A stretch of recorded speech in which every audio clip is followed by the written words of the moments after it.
Halo semuanya, selamat datang di ulasan kali ini. Pernah kepikiran nggak gimana nasib tanah warisan atau properti Anda yang surat-suratnya masih berupa girik? Nah, hari ini kita bakal bongkar abis-abisan soal topik yang lagi hangat banget, gimana caranya mengubah tanah girik jadi sertifikat resmi, lengkap dengan syarat dan rincian biayanya. Waktu kita buat ngurus pendaftaran tanah tradisional ini makin menipis loh. Jadi, pastikan Anda simak baik-baik biar tahu persis cara ngamanin properti berharga Anda sebelum semuanya terlambat. Nah, pertama-tama mari kita luruskan satu rumor yang belakangan ini sukses bikin geger. Gini, gara-gara tenggat waktunya udah makin dekat, banyak banget orang yang panik luar biasa. Mereka takut kalau tanah mereka yang belum bersertifikat resmi itu bakal tiba-tiba disita sepihak sama negara. Narasi ini menyebar cepet banget dan jujur aja bikin resah banyak kalangan. Tapi faktanya, sama sekali nggak benar. Kementerian Agraria dan Tata Ruang atau BPN udah turun tangan dan tegas banget ngebantah mitos ini. Mereka mastiin kalau aturan baru ini tuh justru dibikin buat jadi pelindung hukum buat Anda. Tujuannya simpel, buat ngebentengin aset Anda dari incaran para mafia tanah yang sering banget main licik manfaatin lahan yang belum terdaftar. Jadi, negara sama sekali nggak ada niat buat merampas hak milik Anda kok. Oke, sekarang kita masuk ke realitas hukumnya. Waktu terus berjalan menuju batas akhir di bulan Februari 2026. Ini bukan sekedar himbauan biasa loh. Kenapa tenggat waktu ini krusial banget? Karena perubahannya tuh drastis. Dulu, atau tepatnya sebelum tahun 2026 nanti, dokumen-dokumen adat kayak girik, petok D, atau letter C itu masih diakui sebagai bukti kepemilikan, walaupun posisinya agak lemah di mata hukum. Tapi begitu lewat dari Februari 2026, status hukum girik ini bakal langsung turun kasta, jadi sekedar petunjuk pendaftaran aja. Maksudnya gimana? Kertas girik Anda cuma bakal jadi alat tunjuk lokasi di peta.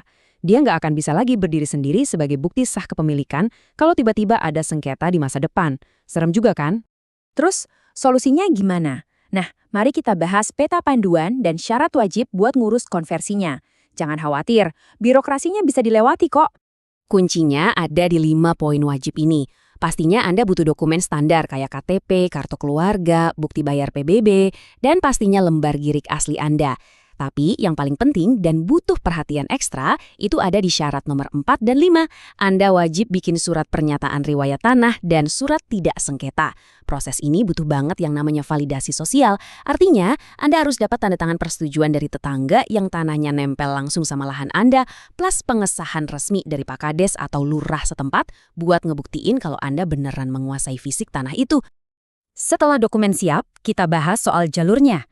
Secara umum ada 2 jalur utama yang bisa Anda tempuh, mau ikut jalur massal atau jalur mandiri. Kalau kebetulan desa Anda masuk dalam program massal yang namanya PTSL, wah Anda beruntung banget, ini rute yang disubsidi negara. Berdasarkan aturan SKB 3 Menteri, batas maksimal biaya persiapan di tingkat desa udah dipatok resmi, biar terjangkau buat semua orang. Biayanya beda-beda tiap wilayah ya, mulai dari yang paling murah Rp150.000 buat area Jawa dan Bali, sampai maksimal Rp450.000 untuk wilayah seperti Papua. Dana ini murni dipakai buat operasional persiapan desa, kayak beli patok batas tanah dan materai. Terus, gimana kalau desa Anda belum dapat jatah program massal ini, tapi Anda pengen buru-buru ngurus sertifikat? Nah, solusinya adalah jalur sporadik atau daftar mandiri. Lewat jalur ini, biayanya langsung masuk ke penerimaan negara bukan pajak atau PNBP, dan nggak ada subsidi dari negara. Tapi tenang, jangan keburu takut mahal. Poin yang paling keren dari sistem BPN sekarang adalah transparansinya. Pemerintah itu pakai formula matematis resmi buat ngitung tarif ukur lahan Anda. Jadi nggak ada tuh cerita pungli atau biaya gelap. Rumus ini mastiin Anda cuma bayar sesuai sama luas tanah yang Anda punya dan indeks harga di provinsi masing-masing. Biar gampang ngebayanginnya, kita coba pakai simulasi nyata ya. Katakanlah Anda punya tanah seluas 500 meter persegi di Banten.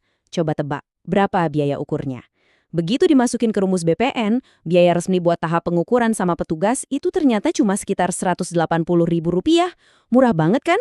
Malahan kalau kita total semua biaya administrasi dasar di BPN untuk tanah 500 meter persegi di Banten tadi, dari mulai pendaftaran awal, tarif ukur, sampai tarif pemeriksaan panitia, total biaya resmi yang masuk ke kas negara cuma di angka Rp600.000 aja. Bener-bener terjangkau buat sebuah kepastian hukum. Nah, administrasi BPN-nya kan terbukti murah. Tapi, mari kita hadapi realitas sesungguhnya. Beban pajak daerah. Ini dia yang sering bikin prosesnya mandek. Ini dia bos terakhirnya, angka 5%. Ini adalah pajak BPHTB alias Bea Perolehan Hak Atas Tanah dan Bangunan.